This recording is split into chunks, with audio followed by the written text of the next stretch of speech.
Interpersonal skills గురించి తెలుసుకుందాం. అంటే థర్డ్ థింగ్ ఏంటంటే not thinking about solution for enough time.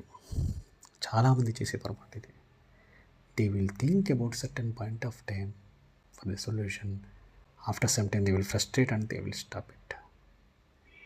Never stop the race until you reach the goal.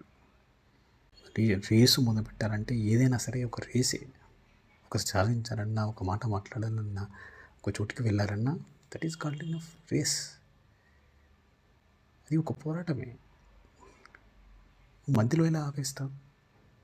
మధ్యలో ఆపేస్తే చేరుకోలేవు గమ్యాన్ని, లక్ష్యాన్ని చేరుకోలేవు.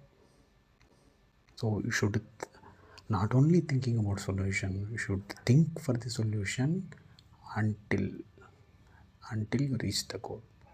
Solution until you reach the solution. చిన్న ప్రాబ్లం అయితే కొంతసేపు ఆలోచించాలి. నువ్వు గ్రూప్ 4 ఎగ్జామ్ అనుకోండి, దాన్ని మట్టుకు ఆలోచించాలి. అదే నువ్వు గ్రూప్ 1 ఎగ్జామ్కి ప్రిపేర్ అవుతున్నావు, you should have long term preparation. 3 years, 4 years, 5 years, 6 years డెడికేషన్తో